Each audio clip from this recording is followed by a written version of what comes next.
Shri Gayatri tours and travels వారు organize చేస్తున్నటువంటి నేపాల్ ముక్తిధామ్ యాత్రలో రెండవ రోజు. మొదటి రోజు మనం సీతామఢి చూసాము. ఇవాళ రెండవ రోజు మనం చూడబోతున్నాము జనక్ మహల్, అంటే జనక మహారాజ్ యొక్క కోట అన్నమాట. అక్కడికి వెళ్తున్నాము. సో ఇక్కడ నేపాల్లో ఏంటంటే మనం కార్స్ లో అలా తిరగడానికి ఉండదండి. చూసారుగా ఈ ఆటోలు, టుక్ టుక్ అంటారు ముద్దుగా ఈ ఆటోలని. ఇందులోనే మనం వెళ్లాల్సి ఉంటుంది. నైట్ అంతా ఈ రాజ్ దర్బార్ హోటల్లోనే మనం స్టే చేసింది. సో చాలా బ్యూటిఫుల్ ఎక్స్పీరియన్స్ అండి. నైట్ టైం లేట్గా వచ్చినప్పటికీ చాలా బాగుంది, కన్వీనియంట్గా ఉన్నాయి రూమ్స్ అన్ని కూడా. అలాగే మార్నింగ్ బ్రేక్ఫాస్ట్ చేసుకుని మనం ఈ సెకండ్ డే ఇక్కడ నేపాల్లో చూడవలసిన ప్రదేశాలు వీక్షించేందుకు వెళ్ళిపోతున్నాం. ఇండియా దాటి ఫస్ట్ టైం నేను వేరే దేశంలో అడుగు పెట్టాను, నేపాల్ బోర్డర్ దగ్గర. ఆ విశేషాలు కూడా చెప్తాను. టైం లిమిట్ ఉంటుంది, ఆ టైం లోపలే రావాలి. సో ఇక్కడంతా కూడా చాలా కోలాహలంగా ఉంది, అంతా టూరిస్టులే ఉన్నారు. మనం ఇంకా జనక్ మహల్ కి వెళ్ళిపోదాం, అక్కడ విజిట్ చేయాలి. అలాగే ఇంకొక బ్యూటిఫుల్ ప్లేస్ కూడా ఉంది, అవన్నీ కూడా చూపిస్తాను. మనం వెళ్ళాల్సింది ఈ ఆటోలోనే, రండి. హలో,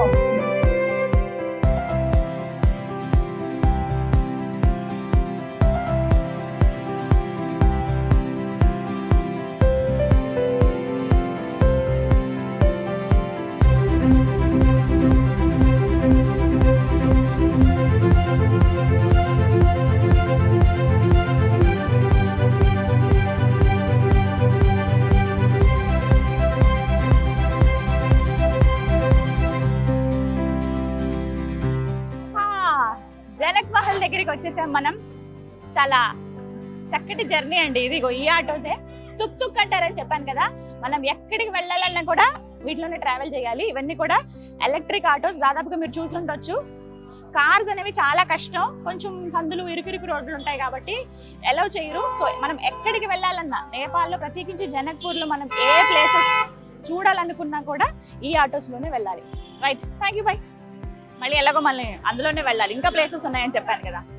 అయితే వీళ్ళందరూ సెపరేట్ గా ఆటోస్ పెట్టుకోవడానికి ఒక స్టాండ్ ఉంటుంది, అక్కడ పెట్టేస్తారనమాట. మనం వెళ్ళి చూద్దాం. ఇక మహల్ ఎంత బాగుందో ఇక్కడ నుంచి చూడడానికి. ఇంక లేట్ ఎందుకు, లోపలికి వెళ్దాం రండి.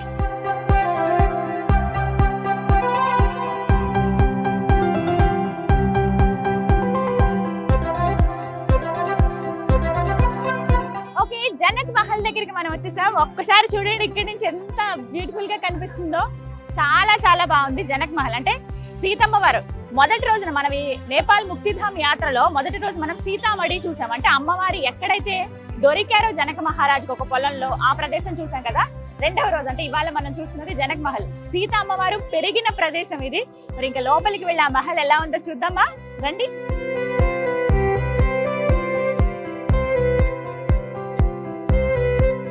మహల్లోకి ఫ్రీ ఎంట్రీ ఉంటుందండి. ఎలాంటి టికెట్ మనం తీసుకోవాల్సిన అవసరం లేదు. చెప్పల్స్ బయట వదిలేసి మనం లోపలికి వెళ్లాల్సి ఉంటుంది. చాలా మంది టూరిస్టులు ఉన్నారు ఎవ్రీడే, అంటే ప్రతి రోజు ఇదే విధంగా ఉంటుంది. ఆ సీతమ్మ వారు పెరిగిన ఈ స్థలాన్ని చూడడానికి చాలా మంది వస్తూ ఉంటారు.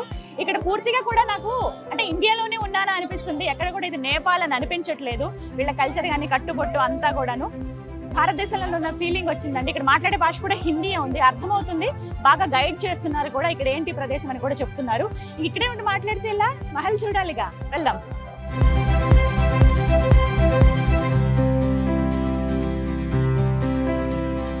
ఇదే మెయిన్ ఎంట్రన్స్.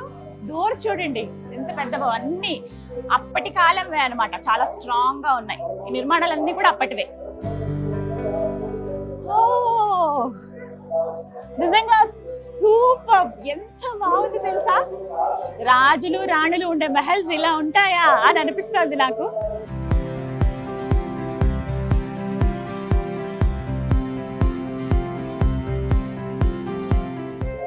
ఓపికతో ప్రతి ఒక్క ప్లేస్ కి వెళ్ళి చూడాలి కానీ నిజంగా అద్భుతం అండి. అణు అణువున ఆ రాజసం ఉట్టిపడుతోంది. జనక మహారాజు ఇక్కడే ఇదే ప్రాంతం నుంచి పరిపాలించే వాళ్ళు. ఇదంతా కూడా మిథిలా నగరం అన్నమాట. సో ఇక్కడ ఒక ప్లేస్ లో వీళ్ళ కోట నిర్మించుకున్నారు. ఇక్కడి నుంచే పరిపాలన సాగించేవారు జనక మహారాజు.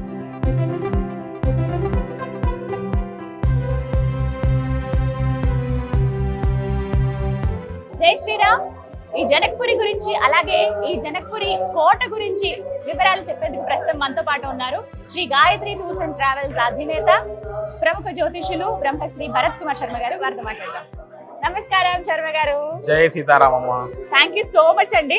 చాలా చాలా బ్యూటిఫుల్ ప్లేస్ ఇది. జీవితంలో ఒక్కసారైనా విజిట్ చేయాల్సిందే అటువంటి ప్లేస్ కి. మీ ఆర్గనైజేషన్ అంటే మీ ద్వారా రావడం అనేది ఇంకా ఇంకా సంతోషం అనిపించింది. అయితే ఈ ప్రాంతం విశిష్టత తెలియజేస్తారా జనక్పురి? అమ్మ, మనం సహజంగా ఇప్పుడు నేపాల్ యాత్రలో ఉన్నాము.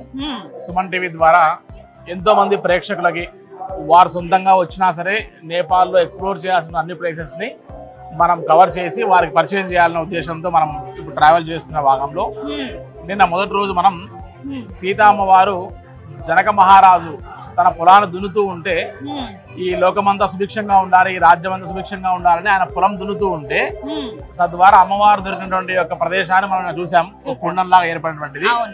అక్కడ అమ్మవారు దొరికింది, ఆవిడ పుట్టలేదు, దొరికింది. ఇక్కడ జనక మహారాజు గారి యొక్క దర్బార్. ఇదంతా మిథిలా నగరం అని చెప్తారు. ఈ మిథిలా నగరానికి రాజునటువంటి జనక మహారాజు సీతా అమ్మవారిని అంటే జానకీదేవి, అంతకంటే ముందు సీత కాలేదు కాబట్టి జనక మహారాజు గారి కుమార్తెగా ఆవిడ జానకిగా పేరు పొందింది కాబట్టి జానకి అమ్మవారిని ఇక్కడే పెంచి పెద్ద చేసి ఇక్కడ నుండి కొద్ది దూరంలో 23 కిలోమీటర్ల దూరంలో ధనుషాధామ్ అనే ప్రదేశంలో స్వయంవరాన్ని ఏర్పాటు చేసి ఇక్కడ దగ్గరలో మనం పక్కన ఉన్న కళ్యాణ మండపంలో మనం సీతా అమ్మవారికి, రాముల వారికి, అదేవిధంగా దశరథ మహారాజు యొక్క నలుగురు కుమారులకు ఇక్కడ వివాహం చేసిన ప్రదేశం ఇది. ఈ యొక్క జనక మహారాజు గారి దర్బార్ ఇదంతా కూడా త్రేతాయుగానికి సంబంధించినటువంటి యొక్క చరిత్ర. ఇదంతా కూడా త్రేతాయుగంలో ఉన్నటువంటి యొక్క నడిచినటువంటి యొక్క వాతావరణం నుంచి ఈ యొక్క దర్బార్ ఈ కోటంతా కూడా నిర్మించబడి ఉంది.